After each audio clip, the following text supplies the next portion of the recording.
안녕하십니까. 이승훈 부동산 연구소 이종성 부장입니다. 오늘은 공공재개발과 3080 주거 확대 방안 계획에 대해서 이제 얘기를 좀 드려볼까 하는데요. 많은 분들이 비슷한 시기에 이제 나왔었던 주거 공급 대책이다 보니까 많이 혼동을 하시는 부분들이 좀 계시더라고요. 그래서 이 부분에 대해서 엄밀히 놓고 보면 정확히 다른 부분이기 때문에 분명히 유념하셔야 되는 부분이 있다. 그렇기 때문에 그 부분에서 혼동하지 마시라고 한번 말씀을 좀 드려볼까 합니다. 자, 우선 내용을 좀 살펴보면요. 공공재개발도 1차가 있고 2차가 있는데요. 1차 같은 경우는 기존의 이제 기존의 이제 구역들을 대상으로 하는 거기 때문에 기존 정비구역이 이제 고시됐었던 기준으로 이제 입주권 여부가 이제 진행되는 겁니다.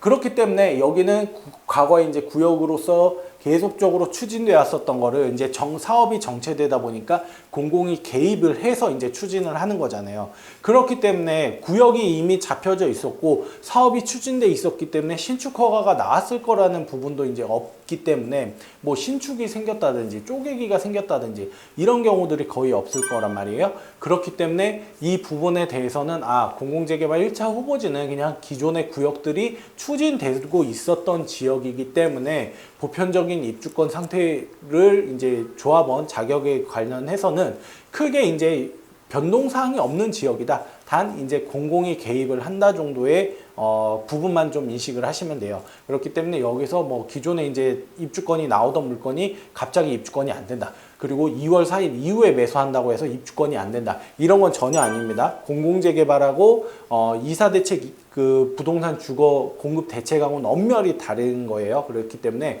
1차 후보지 같은 경우는 기존에 이제 구역으로 추진됐었던 거를 이제 거래를 하는 거다라고 생각을 좀 하시면 돼요.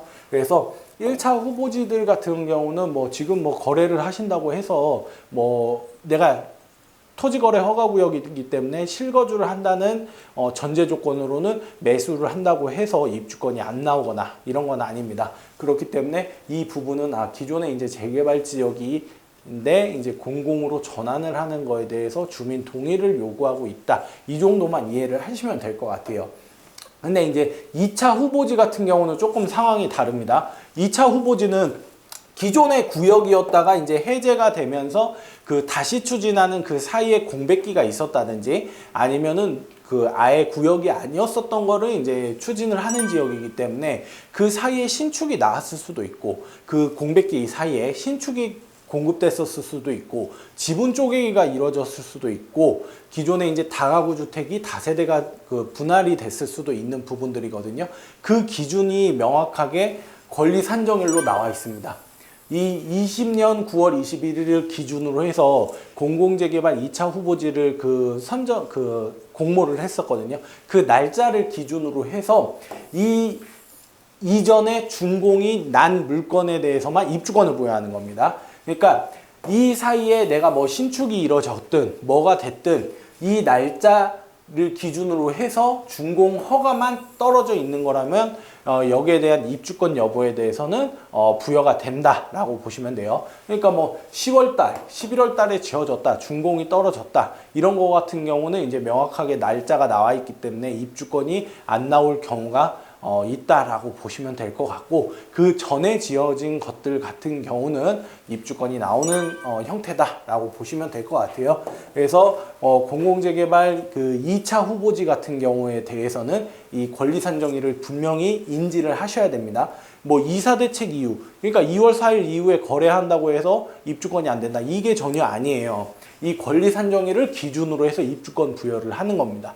물론 여기 같은 경우도 1년 동안 토지거래 허가구역으로 묶였기 때문에 실거주 대상자만 매수가 가능한 건 맞지만 뭐 여기 그 지금 현재 이 지역들을 거래를 한다고 해서 입주권이 안 된다? 이런 건 전혀 아니다 라고 보시면 될 것 같아요. 그래서 권리 산정일을 기준으로 해서 준공이 난 거, 사용 승인이 떨어져 있었어야만 이제 이거는 입주권이 가능한 지역이다 라고 보시면 될 것 같아요. 공공재개발 2차 후보지 같은 경우는.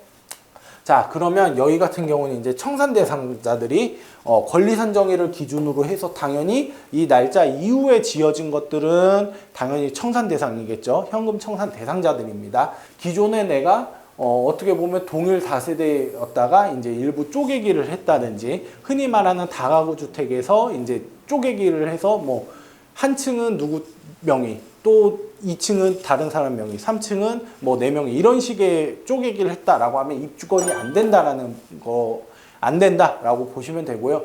토지 같은 경우도 뭐 이렇게 내가 한 100평 정도의 땅을 있었을 때 뭐 해서 이거를 누구 주고, 이거를 누구 주고, 이건 누구한테 팔고 해가지고 이 한 명의 소유자가 가지고 있던 토지를 3개로 쪼개서 뭐 2명은 주고 1명한테 팔았다라고 하면 이 부분에 대해서도 입주권 여부가 안 된다라고 보시면 될 것 같아요.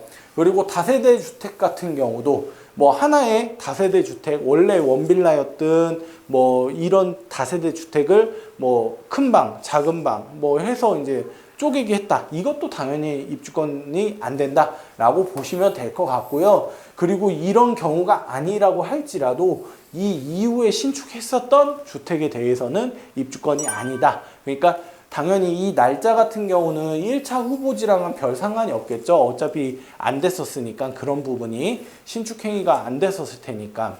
하지만 이런 부분에 대해서는 공통적으로 좀 가는 부분이 있다라고 보시면 될 것 같아요. 자, 그리고 3080 공공주도 개발, 이거 같은 경우는 이제 여러 사업이 있어요. 여기서 이제 뭐 노후된 주택을 뭐 개보수를 해준다든지, 아니면 가로주택 정비 사업을 좀 활성화한다든지, 이런 부분 여러 가지 뭐 다른 사업들도 있지만, 실질적으로 우리가 투자적 관점에서 좀 놓고 보실 부분은 이 3가지 방법이라고, 3가지 방안이라고 보시면 될 것 같거든요. 근데 이거는 이렇게 해서 도심 공공주택 복합 사업으로 추진하는 것 같은 경우는 2월 4일 이후에 매수하시는 분들에 대해선 현금 청산 대상자가 맞으십니다. 자, 내가 지금 후보지들이 있었죠. 그리고 나서 1차, 2차에 걸쳐서 이제 발표가 된 지역들 같은 경우는 어떻게 보면 후보지에서 예정구역으로 한 단계 올라간 거예요. 그리고 예정구역에서 이제 동의서를 걷기 시작하겠지만, 이제 1년 동의서를 걷기 시작하고 1년 안에 충족 여건 66%, 3분의 2를 채워가지고 이 부분에 대해서 주민들이 동의를 하게 되면 사업이 추진해서 가는 겁니다. 그러면 2월 4일 이후에 매수하셨던 분들에 대해서는 현금 청산이 맞아요. 하지만 1년간 이렇게 가다가 동의서를 이 일정 부분을 못 채웠다 라고 하면, 다시 어차피 여기에는 구역 지정에 대한 부분이 아니기 때문에, 동의가 안 이루어졌기 때문에 여기는 다시 구역에서 빠지는 부분입니다. 그렇기 때문에 이 부분이 뭐 이사 대책을 관련해 가지고 다음에 추진했을 때 현금 청산이다, 이런 건 또 아니라고 보실 수가 있어요. 그러니까 이 현금 청산되는 부분은 지금 현재 그 후보지들이 계속적으로 발표가 되고 있고, 거기가 이제 여러 후보지들이 예정 구역이 잡힌 다음에 그 예정 구역들이 동의서를 걷어서 충족 요건을 채워서 구역 지정을 받게 되면, 그때는 청산되는 게 맞지만, 이게 그 구역 지정 요건을 못 채워서 다시 돌아왔었을 때는 하등 무관하게 되는 거라고 보시면 될 것 같아요. 하지만 그런 후보지들 같은 경우, 예정 구역 같은 경우는 현금 청산의 위험성이 있기 때문에 많은 분들이 투자는 꺼려하는 것도 맞습니다. 그러니까 투자적 관점에서는 많이 꺼려는 하시지만 이런 부분도 분명히 있다. 그러니까 공공재개발과 이사 대책에 대해서 좀 다른 부분이 있다는 걸 유념을 하시면 될 것 같아요. 그러니까 내가 실거주가 가능하신 분이라면 공공재개발은 그냥 지금 매수하신다고 해도 큰 문제가 없다. 그리고 이사 대책 때 나왔었던 부분들에 있어서는 1년 동안 정비구역을 추진을 하다가 안 됐을 때는 다시 돌아와서 내 거는 아무런 이제 하등 문제가 없습니다. 단 그 충족 요건을 채워서 구역 지정을 받아서 사업이 갔었을 때는 청산 대상자가 되기 때문에, 그런 리스크를 분명히 안고 투자를 하시려고 하는 분이 혹시라도 있으시다면 이런 리스크는 분명히 유념을 하셔야 된다라고 보시면 될 것 같아요. 오늘 준비한 내용은 여기까지고요. 많은 분들이 좀 혼동을 하시는 부분들이 좀 있는 것 같아서 그 부분에 대해서 좀 사업이 엄밀히 보면 다른 부분이다 라는 부분을 좀 말씀드리고 싶어서 오늘 내용 준비했습니다.